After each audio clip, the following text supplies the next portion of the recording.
Hey, good dog back again. Once again, let's lock in.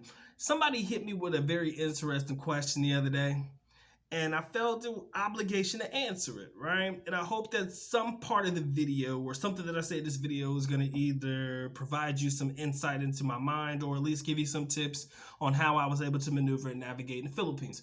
So, I was asked, Doc, what was it like being a bachelor in the Philippines? What was it like being a single guy, younger age, living in the Philippines? And what can I tell him about that experience that could potentially be helpful to him? So, you gotta understand, man, I'm an old ass dude now, right? I'm Doc, a little old. But traipsing back, 10, 12 plus years, when I was actually first in the country, man, I didn't know shit. I didn't know nothing. About this time, YouTube didn't even exist. I came in 2006, so I was blessed enough to have my dad and my brother, who I would consider to be my trailblazers or the pioneers of sorts, that were actually in the country before me, that kind of gave me like somewhat of a lay of the land. But if there's one thing that I can honestly say, I am completely different than my dad and my brother. My dad and my brother, someone have similar personalities. They're both born in the same month. They're both born in August. Birthday coming soon. But me, my personality and who I am as an individual was different. I was always a quiet type, right? Even to this day, I like to read the room. I like to survey the room. I'm very observant, right? So I wasn't really outspoken. I wasn't really, in a position to just be out there jumping on girls like, now having dating sites and stuff like that. I didn't have access to that. Well, Friendster, if you consider Friendster a dating site back then, whatever. But there won't access to just being able to talk to Filipinos before I came, to the Philippines and stuff like that. So I had no access. So I had to learn through observation.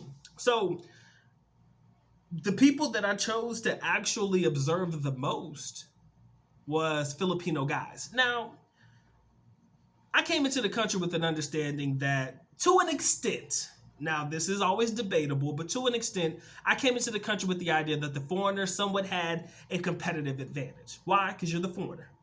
You can take that how you want to, but in my opinion, I had the idea that coming into the country, a foreigner, a little bit more finances, even though I was broke. I came in with somewhat of a competitive advantage. I was different. I was exotic. I wasn't like the local guys. I wasn't anything like them. But I also understood that these guys have been around these women their whole fucking life. So it would do myself a service to somewhat observe and see how these guys act with the women. Not necessarily saying that I'm going to adopt or adapt everything that they're doing for myself. Hell no. Nah. But just enough to see what it is that Filipinas find to be attractive about men in general, for the general sense, right? Not necessarily the fact that you come from a first world or the fact that you're a foreigner. What do they find to be generally intriguing about guys, at least the guys that they're dating? So what I learned is, and y'all don't kill me for this if you're Filipino. I love you guys. Don't worry about it. I still fuck with y'all. I rock with y'all. But Filipino dudes, depending on who you are and how you act, 99.9% of the time, Filipino guys are corny as fuck. Like, they're goofy, right? They're doing things to make the Filipinas smile. They're laughing, they're giggling. And what I learned from that is you can't be a serious dude dealing with Filipinas, man. They don't like that shit. If you're always so serioso and, stoic and stone-faced and you don't smile, you don't know how to crack a joke or anything like that, or you don't know how to play around and be playful, you can really turn a Filipino off, aka you can dry that thing up real fast, right? If you're just so serious all the damn time. So that was one takeaway that I really realized. I was like, okay, I mean, I could be funny. I could crack a couple jokes every now and again, play around, smile a little bit.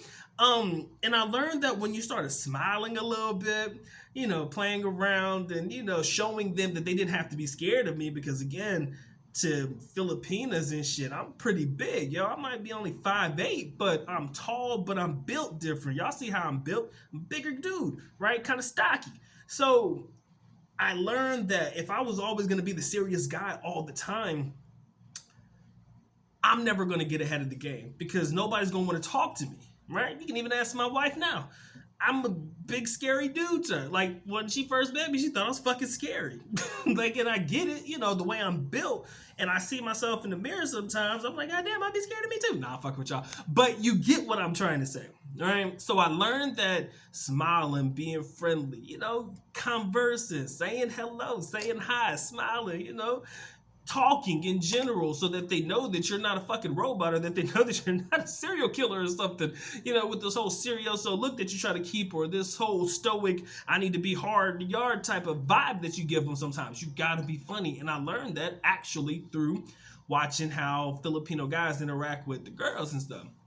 Right now, I really thought when I first came to the Philippines, I had to learn Tagalog. I had to learn Visayan. I had to learn it, because if I didn't learn it, I was going to be, lost in the sauce. But over time, I realized that I didn't need it, but it was a benefit to have it. Now, again, my Tagalog and my Visayan is skeptical at best. It's not as good as it needs to be.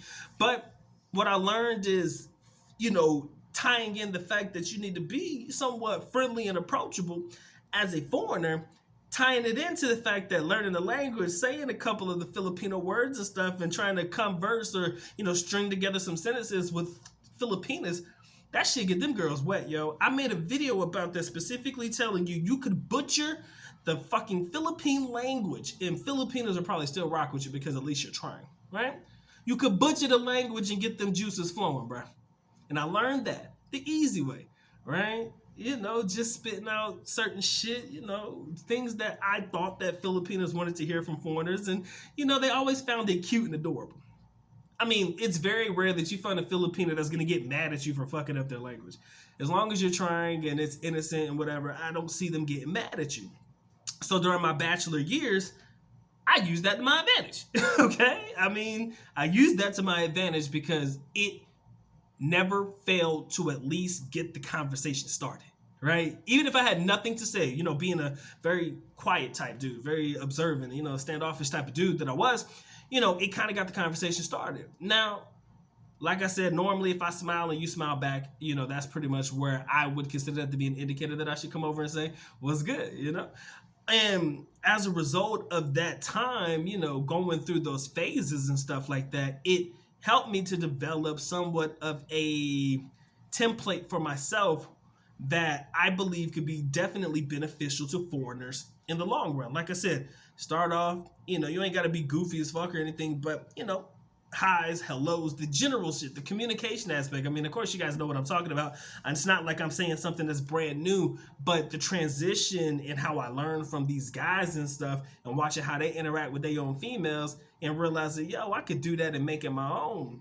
That's how you really gonna pick up on shit. I mean, you got a lot of foreigners out here, YouTubers, making videos and everything like that, myself included, about some things that I think would be beneficial. That's why I made this video. But ultimately, you're never gonna know what it